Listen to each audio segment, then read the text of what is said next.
Welcome to Faith in 5. Thanks for joining us today. My name is Mark Van Dellen, and I am today's host.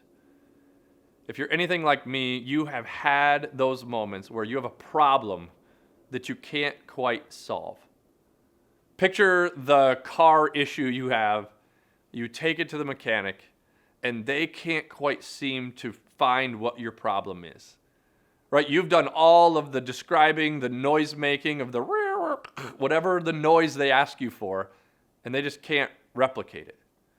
Or maybe you've called customer service, and the first question they ask is, did you unplug it and plug it back in? Right? We've all had these problems, and it didn't resolve it, right? Sometimes we treat our faith exactly the same way as we do troubleshooting our car or our technology. And that isn't the design of our faith. So when we treat our faith as if you do more of this, it will get better, or if you do less of this, it will get better, we miss the whole crux of the Bible. That's not why Jesus came. See, Jesus came here to earth to spend time with us, to live among us, because the real problem wasn't our actions. The real problem was we were separated from God. We experienced distance from God. Now, there's truth to the fact that there's things in our lives that make us feel further from God. But ultimately, Jesus came and he said, you know what? I want you to know my Father, and he wants a relationship with you. And it was revolutionary. See, we're starting a new series called Revolutionary Path. And in it, I want to lay out the revolutionary life that Jesus lived and how we might be able to pick up right where he left off and follow in his footsteps. And the hint is it's not by going out and nitpicking all the things that people do wrong or rooting out all of that in your life. That's not what Jesus did. And it was revolutionary. See, when Jesus showed up, people wanted a political leader. People wanted religious upheaval. Some people even wanted a war.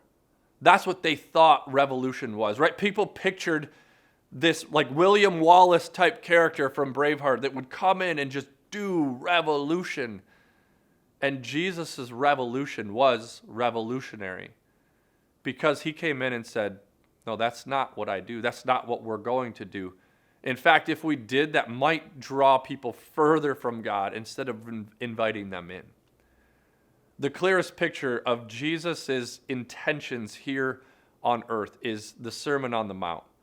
The way that Jesus builds that sermon is an example, is for us to look at and say, oh, I think I get Jesus' revolution.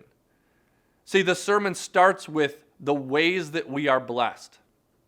Jesus says, blessed are those who are poor in spirit, for theirs is the kingdom of heaven. Blessed are those who mourn, for they will be comforted.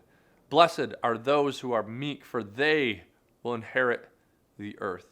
Blessed are those who hunger and thirst for righteousness, for they will be filled. And Jesus goes on and on about these different things that are actual blessings. And at that time, all of those things meant you were doing something in your life that made you wrong. That you weren't in the in crowd if you were poor, hungry, thirsty.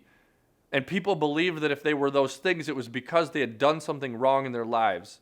And if they would just troubleshoot that life, or if they would just unplug it and plug it back in, then they would be in the in crowd. But Jesus said, that's not the faith journey that I want people to live.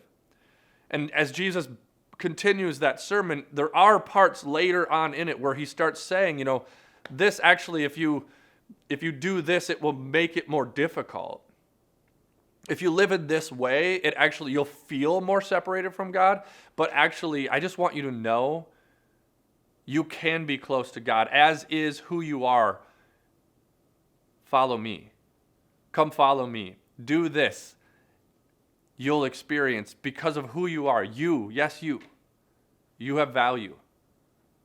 No matter who you are or what you've done, you have value. That was the revolution that Jesus wanted to have. And that's the one that Jesus came to lead and show us how to do that. And I think if you're anything like me, you're asking that question, like, where is God today? Like, where is this?